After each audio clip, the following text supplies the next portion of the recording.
Right. Father, congratulations on your 25th anniversary. Can you share to us what inspired you on this journey 25 years ago?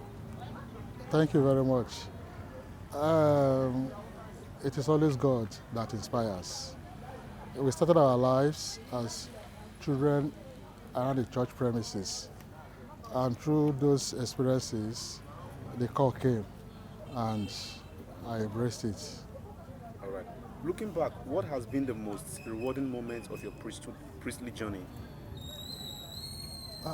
The most rewarding, I may not be able to pinpoint one, but it has always been rewarding.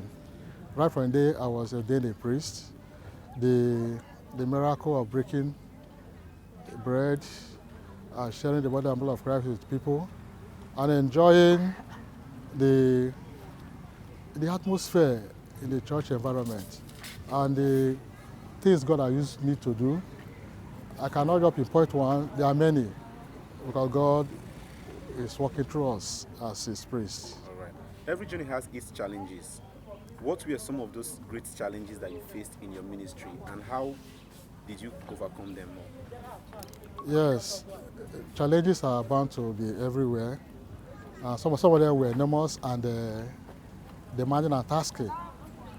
And it's through the help of God, through the grace of God.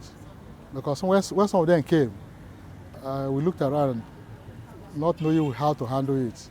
But with prayer, and with prayers of people around me too, the way those things were handled, they were miracles to me. How has the Catholic Church and its mission evolved since you were ordained as a priest? The church is a living being. From generation to generation, the church grows. So not the way I met it is the way it is today. We are still growing spiritually, physically, otherwise. So the Catholic Church is a unique institution that Jesus Christ established for us. So we grow with it, grow with the Spirit. Whatever the Spirit takes us to, we align with it for the good of the people of God. All right. What role has faith and prayer played in sustaining you through these years? That is the strength of our priesthood, faith and prayer. Because without them, nothing good can be done. So with the faith we have in God, with the faith I have in my God, and the prayer life that the church has surrounded us with. Because right from the seminary, you must surround yourself with prayer life, prayer.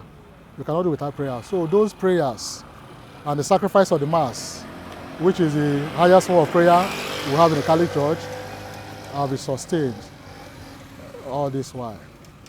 How do you stay connected with the youth and younger generation, especially in today's fast-changing world? They call them the Gen Zs. It is by trying to know what they like, trying to study them too, because you cannot correct people or control them or align with them properly without you knowing them. So we learn them, we live with them every day. So we know they're in the secrecies, we know what they have, we know everything about, we know few things about them. And with our own experience as a priest and as a man that lives in the society, also, I move along with them. All right. What has been your most memorable experience serving in different parishes or community? Like I said the other time, they are enormous. The memories are the joy that you have, seeing people loving God, seeing people showing conversion, seeing people doing the things of God, seeing people changing. That is joy I have. Because that is why I became a priest, to bring people closer to God, to make them love their God and not disappointed. In a world of today that almost everything discourages us. So because of the faith we have in God and the things we teach, people are now, I feel happy when I see them still loving God and doing the things of God. Many people see priests as spiritual leaders. But what keeps you spiritually inspired all this while? Sure, priests are spiritual leaders because that's why they are ordained. They are leaders as our when after ordination you become a priest, a prophet, and a king. So these are the fundamental responsibility of a priest. So as a leader, spiritual leader, we constantly grow in our faith by building ourselves up too.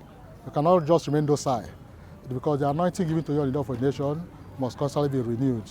So with our prayer life that the church has provided for us, celebration of masses, adoration, benediction, and attend to the people of God sincerely, they are spiritual empowerment to us and to me too. If you could give one piece of advice to young men considering considering the priesthood, what would it be? They should listen to the voice of God. You know, in our today's world, a lot of people want to be called. A lot of people felt they are called. And in this confusion, people are misled. So anybody that feels that God calls him, the person should embrace it through prayer and seek the face of God. And the seminary has a way of directing and discerning the vocations too. So my advice is, if you feel you are called, seek the face of God and allow God to speak to you. Don't assume that God has spoken to you, or you have a dream. Dreams can come, but let God speak to you. And if God calls you, embrace it. As you celebrate 25 years, what are your hopes and goals for the next chapter of your priesthood service? Like this year, as we celebrate the Jubilee year, it is the Jubilee of hope. Like St. Paul will say, hope does not disappoint us. So we're not disappointed. Hope will never disappoint us. And as we grow, I believe that God will do great things again through me in the lives of people. So I have that hope, and I believe that God will do it too. So that is my hope, because I know that hope will not disappoint. All right, thank you very much, Father. Thank you. Congratulations once again. Thank you very much. 25th year anniversary. Thank you, Father. Thank you. Yes, Father.